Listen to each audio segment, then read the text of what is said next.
What else you got? Okay, so you have HQ. So HQ died. HQ died. Obviously. Yeah. I thought like it could have been cool. I'm like they could be like Jeopardy. Jeopardy's huge. So if you don't know what HQ was, it was a mobile app. It was a game show like Wheel of Fortune, Jeopardy, whatever. But that was all done on a mobile app, which was when I saw this product. So our friend Eric, who does Tribe Socks, he showed me this app and he was like, dude, my friend went to go work at this company. It's really interesting. Check this out. And he pulls it up. So at 6 p.m. every day, they would do the game show. So you get a notification at 6. You open the app. There's a host, a live guy, live game show host on live streaming. And he would ask trivia questions and you would push the button. You have 10 seconds to answer. You'd push the button real quick to answer. And if you got all 10 or 12 questions right, you'd win the prize at the end. Which at that time, there was 400 players and the prize was like $500. This thing grew like crazy. They had games with over 1 million concurrent players. I feel like sometimes it's like 1.5 million. And exactly, over 1 million players, and I believe they had over $1 million in prize money over time. And so this thing had this run, and they got tons of funding. Founders Fund funded them. $10 million in funding at $100 million valuation. And then they had big time brands launch stuff on there. So they were like, this game is sponsored by Nike. It's all trivia about athletes. And we're going to drop this shoe. The new shoe release is happening live on HQ, and that's the prize. So they were doing some interesting stuff. But it was kind of a fad. And which everyone knew. Which everyone knew because it was like games all have this hype cycle and then this decline over time. Games aren't super, super sticky, most of them. And this was definitely that. So this big novelty, grew like crazy, viral product. In many ways, as somebody makes products, it was very inspiring because it was like so simple, yet so awesome. Like, and I actually felt brilliant like product. I'm not trying to be hyperbolic, but I felt like there was some revolutionary things. For sure. It was like, oh, I'm looking at the future. This is what the future looks like. I still think that's what the future looks like. HQ died for many reasons. Scott the founders are fucking so crazy. Literally one founder died. He overdosed on drugs. The other founders, they were sort of always infighting. They were both sort of like it's come across, at least from the outside, as sort of like moody artists. Yeah. One of them, I believe, started Vine also. Russ, yeah. Yeah, or both of them. They were both the founders of Vine. So definitely sort of brilliant guys in a way. But everyone says that Russ is a dick. Yeah, and he got removed as CEO because he had some problems. He was a dick or whatever. The other guy got removed also. They never figured it out. And the game show host, Scott, became this kind of like cult sensation because he was the host. Everyone saw him every day.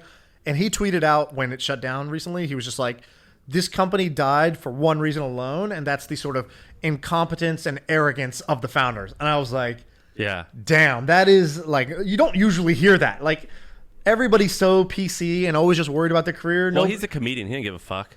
Yeah, he definitely did not give a fuck because that was pretty brutal on the day that it shut down. Let's say, can I tell you what I would do? Yes.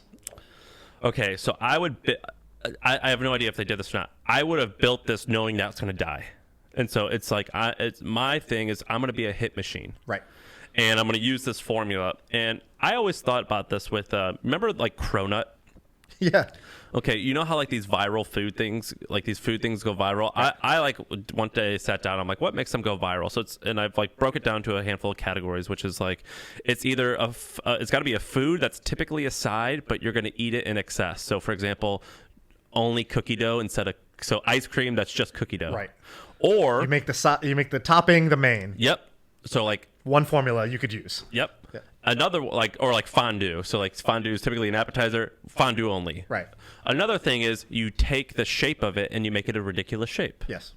Easy. Including small to big. Like there's Bob's Donuts and here. That's my the next donuts one, as which big is as your sizing. head. So you make something small, big, and big, small. Right. The fifth or fourth thing is color. Rainbow bagels. So you just take the color, green ketchup. Instagrammable, yes. Yes. And then I had a fifth one, which was so mashups, which is cronut. Right? Croissant donut. And then that was the fifth one. You take the Doritos Locos taco. One of the most successful fast food thing in like the last 10 years was this Dorito Locos taco. And then every fast food chain hired these agencies to be like, find me the next Dorito Loco taco. Right. And so those are the 5 like categories that I discovered. And then it's like, okay, so you just make it go viral by you have to have distribution via Thrillist, BuzzFeed, and then eventually it's like, well, you just have your own handle, and then you're just gonna make these go crazy. And then you're gonna have a small shop outside in Brooklyn or in Manhattan, and you're always putting out bangers. Yeah, you're just gonna fucking knock it out the park, and you're gonna have a line all the time. And then 3 months later, boom, that one shut down. Switch. Now we're doing cookie dough ice cream. So every season you come out with a new one viral sensation. Yeah, it's like, all right, now we're doing this. We're doing rainbow cake now, or green ketchup and hot dogs. Like you just like you're just like, okay. And so if I've always thought about, I'm like, man, that's the way to go. You just have you just are banging these out. And then for the ones that last and are hits, like Corona might be a hit. I mean, that's kind of like its own category now. Yep. Then that's like one of your tentpole franchises. Right. It's always available. Yeah. That's what I would do. And then so with HQ Trivia, I would have done the same thing. So this is like Supreme for food. It's like you have this limited, scarce, kind of like out there thing. What you're doing is you're making these sort of wild concoctions on the food side using these 5 different but it's all changes. formulaic. Yeah, it's just like following one of these 5 formulas. Zynga. And then you do a limited edition drop. You basically say, you tweet out at 1 a.m. It's live. You get a huge line. People cover the fact that there's a line, and then it becomes a thing in a hipster town. Yeah, and this is so easy. Like bagel bites, like pizza and bagel. So this is back when you were doing your hot dog stand. If you knew everything you know now, but you still needed to do a hot dog stand, you would end up doing something more like this. Like green ketchup. Like that. My shtick, the ketchup would only be green. Right.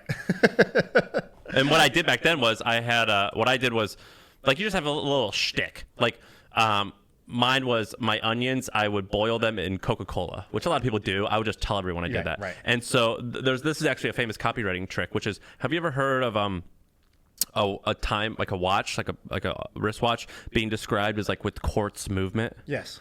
They all have fucking quartz movement. Right. They all do. All of them do. Or like space age aluminum. That's not even a thing. First of all, like what's that Mad Men line? It's like our filters are rolled or something like that. Yeah, and they're like, well, everyone's is, and they're like, well, they don't know it. Right. So space age aluminum that means nothing. First of all, all aluminum. Right. First of all, nonsense. Yeah, and second of all, quartz movement. Every single watch has that. Right. And so the idea here is you just take something that they don't know, even though all the insiders know, and you just tell them. Right. We did this experiment when we were doing the sushi restaurant where we took the descriptions of our food. So it'd be like, you take a Philadelphia roll, which is like this Americanized, it's salmon, it's cream cheese, and it's cucumber in a sushi roll. And then we would just, so Dan Ariely was one of our advisors, and he's the guy who wrote Predictably Irrational. Cool. And so he told us, like, hey, one of the reasons wine charges this premium is because they created a whole language around what they do. You need to create a language around sushi so that people who start to learn about it feel like they know more and they want to pay more so they can have the better thing. Just teach them what is the better thing. And so we would, we started just adding words. As one experiment, we would have one version of our website where it was all online ordering. So as one version of our website would be the normal website. Then our A/B test was, the other variation was our Philadelphia roll would be called the Philadelphia roll, and then the description would be like Atlantic, fresh, never frozen salmon with, authentic Philadelphia cream cheese and a finely sliced cucumber. And then we would raise the price, and we would get like more orders even despite the higher price. That's crazy. And and so it's just like a psychological thing around. Yeah, that shit works. Yeah, around the descriptions around things. Okay, back to HQ for a second. So they did try to release other games. They came out with like a word scramble type game. I think they kind of ran out of time, and also they had built the hype too much. And lesson to be learned, when you build this much hype, if you start to fail, you death spiral way faster because the pressure of your expectations and hype will crush you. Well, so that's what I mean is I would have built this company expecting that. Like we discussed that claw game, and they're like, well, they're building it so they're going to just capture all the value up front and then let it die. Right. So if you would have built that built that into it, it could have been a company. Kind of like, I imagine Zynga does this, which is they just have they're like, all right, this game's only going to last 80 days maybe. Right. So 2 quick ideas on this HQ thing. So HQ died. Okay, rest in peace. But 2 things you could do if you wanted to make use of this, of the insights that were found in this. I think you can do this on top of Twitch or YouTube or any live streaming platform that already has audience. So you don't need to be your own app. You should just create a channel that's hosting a show and give away the prize money and promote it in the same way. And so I think somebody could build this on top of one of the existing platforms, not have to build your own tech, and not have to acquire downloads of your app, which is really expensive. And I think if you just did this every day at 7 p.m. on Twitch, I think a bunch of people would tune in. Second idea around this is maybe the HQ format, which is this live video streaming with this charismatic host and question and answer, could be used in education. And so I would love to see somebody create an after-school game that parents actually pay $3 a week to subscribe to, where your kid learns science through some Bill Nye the Science Guy type of host, and it's trivia, it's interactive, and they get sort of points as they answer it. I've thought about starting that company, but I really think that could work. I think it might also have the sort of fade in interest, but I remember as a kid, I loved Brain Quest, and I played all these like learning games, and they were great. And so I think this is a modern day version. That's of that. interesting. That is quite sticky. I think that as we get older, I mean, your kid's not old enough, so I imagine you'll learn this once she gets old enough. But these things that we used as we were kids were just huge. Yes. Huge. I'm into that. And you wouldn't need tens of millions of people because you're not advertising. You'd be on subscription because parents would be like, oh, I don't have to go drop my kid off at tutoring, and I don't have to like learn this myself. My kid already wants to sit in front of the iPad all day. So, okay, here's an iPad game that I feel good about because you're learning. It's kind of cool because it's live and interactive, and I could play with you, and I'll pay $3 a week for that. Do you want to hear what that in that same category that I'll come back with some more research, but I was just surfing around and saw it is that, but for allowance. Okay, tell me more. So, a friend, Ramon's kid, I was like, hey, Victor, does your dad give you allowance? Like, he better be giving you some money, right?